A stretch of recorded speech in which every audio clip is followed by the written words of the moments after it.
Hello, everyone. I am Arbutus Washington, and I'd like to thank you for tuning in again. Today, I'd like to talk about social identity, self concept, and the caste systems that exist in this society, and my thoughts and opinions on those issues. Self concept encompasses what you think or believe about yourself that could be based on what others think about you, because some people allow what others think about them to determine what they think and believe about themselves. And this happens on a daily basis. Social identity encompasses a person's self concept or what they think of themselves according to their membership within a certain group. A caste system is a society's way of sectioning off or stratifying individuals into social levels or statuses in that hierarchy. Simply put, people have allowed others to determine where they fit in this world and affect what they think or perceive about themselves due to a label or status assigned by someone else in a so called higher level within their hierarchy. My question is, when and how did we give someone else that power and authority to assign others a status or level within the caste systems of like other countries?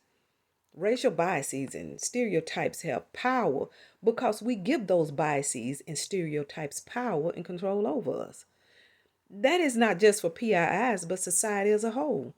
Why do we allow what someone else thinks of us to determine what we think of ourselves and inevitably determine how we function and live our lives? I think that we do this because we have placed some sort of value to their perceptions and thoughts. We need to stop answering to everyone else's perception of ourselves. One of the participants in my study stated, and he was talking as a black man, you're still going to be marginal, but once you make a mistake, that's it. You're locked into a permanent social class, he stated. The PII acknowledged the racial caste system that we know exists, but I repeat, you are only what you answer to, not what they perceive you to be. Um, Let your self concept or what you think of yourself be determined solely by what dwells within you.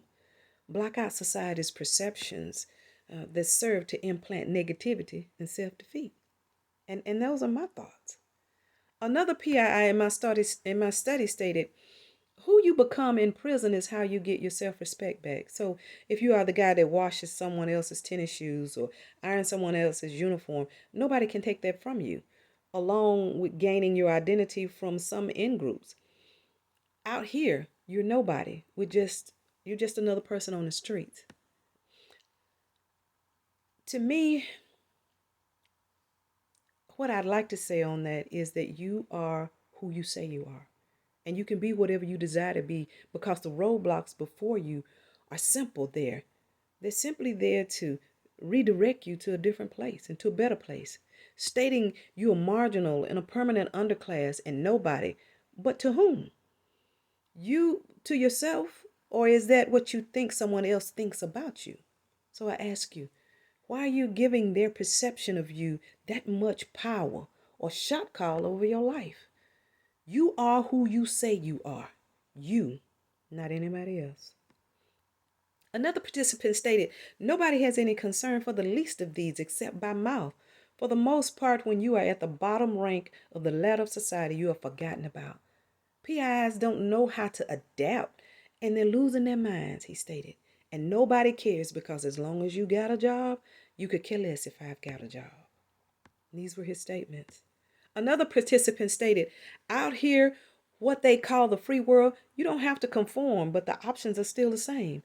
You either work for the minimum wage or you get locked up in the projects, low income housing where crime, prostitution, and other underworld activities take place. Why do we still beg for the crumbs that fall from the so called master's table? This is me talking. If jobs are not available, we need to look to the resources that dwell within ourselves and determine what we can do and what we know how to do well. Determine how you can take that and create a business so that you can become the master and not the servant, so that you can become the head and not the tail. That is the entrepreneurial mindset for which I advocate. You are what you perceive yourself to be, and you can achieve anything that you put a sufficient enough time and effort into. And I will not tell you that the sky is the limit. Imagine that there is no limit and that you have infinite possibilities in an infinite universe by which you should continue to base your potential. Then the voices that echo negativity become faint sounds that dwell and diminish as you climb beyond their reach into the infinity of your own possibilities. I'm just saying. And if you would like to help or support PIIs and my organization in providing assistance to PIIs and others, please go to my website and donate or volunteer. My web address is helpfromthesanctuary.org, or you can donate directly through PayPal using the email address helpfromthesanctuary@yahoo.com, and I'll list those in the description. Follow me on Facebook. Look for Help from the Sanctuary Incorporated. And I hope you tune in for the next video where I will address the 13th Amendment and the form of slavery that still exists.